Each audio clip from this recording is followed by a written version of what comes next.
guys, I know it's been a minute since I last uploaded, but just want to give you an update on the project. It's not dead. So last time I was working on the face mask, and I realized that I can't really weld the face mask together unless I have the interior part done, so I've been focusing on that, and it's been really expensive. I'll show you.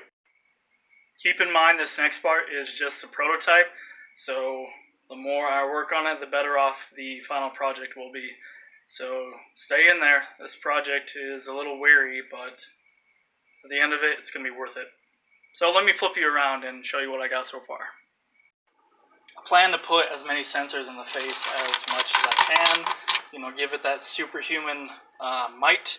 Then again, it's a little hard programming them all, so what I'm going to do is I'm going to upgrade from this simple R3 to the Mega, but I also have a sensor shield on the way, so I'm waiting for that.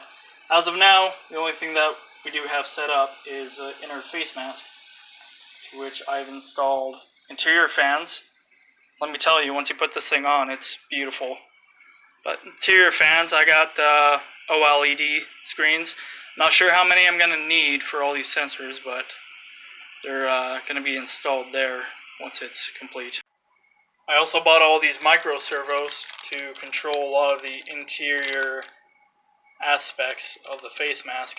Haven't quite figured that out yet, but I want it to be able to open up completely and detach the face part from the helmet that you'll see in a second. This helmet cost me a pretty penny, but I've pretty much stripped it down right now.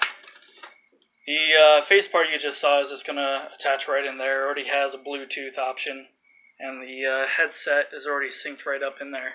I plan to finish my Victoriam audio amplifier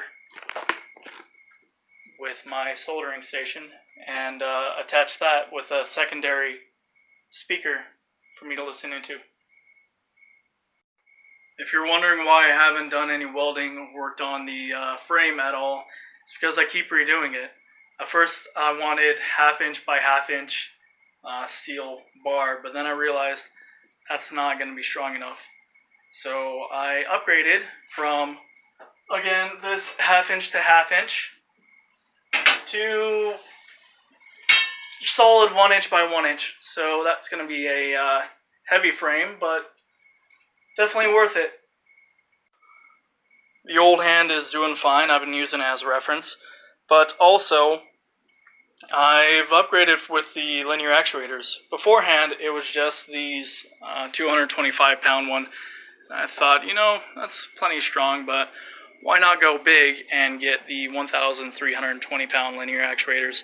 This is the bicep and tricep. I'm still designing the shoulder, but there's a lot of weight that's going to be going into this suit. Again, I've been trying to think ahead. I have some of the neck portions already taken care of. I got some roller bearings, all kinds of bearings actually, to try to distribute the weight a little bit. The mother of all bearings back there. But every little step I take forward, I'm trying not to be bumped back 2 steps from it being not as functional as I would like it to be. Again, I've upgraded the servos from these small 20 kg ones to the monstrous, and dare I say, 55 kg servos that are going to be going into the fingers. The dynamics of servos is pretty tricky.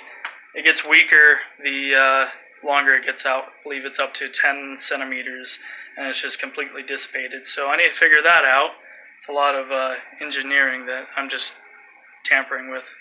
Makes sense? So I've been trying to find more time to dedicate to this project, even though I've been working 90-hour weeks, and again, that's no excuse. I should be posting updates more often. So what I need from you is you to answer my question of, would you rather see small updates or big ones at once? I know it's like 2 months in between every video I upload, and that could be a little detrimental to some people who want to follow this project more closely. Let me know if you want to see more close updates, and if it's the small things you want, or if it's just one giant update at once. I'm going to try to update more, and I apologize for the long periods of absence. I tend to think too much on upgrades and just not get around to doing them. So let me know also what other things you want put into the suit. I've just completely jumped from small scale to giant. I mean, for one instance, we're working with 1,320 pound linear actuators as per the 225 we first started off with, and even the steel was 3/16. Now it's an inch thick. Hopefully I'll be able to lift it in time. We will find out, but message me and comment, like, subscribe, all that other jazz. Let me know your thoughts. I'm definitely willing on listening. Bye.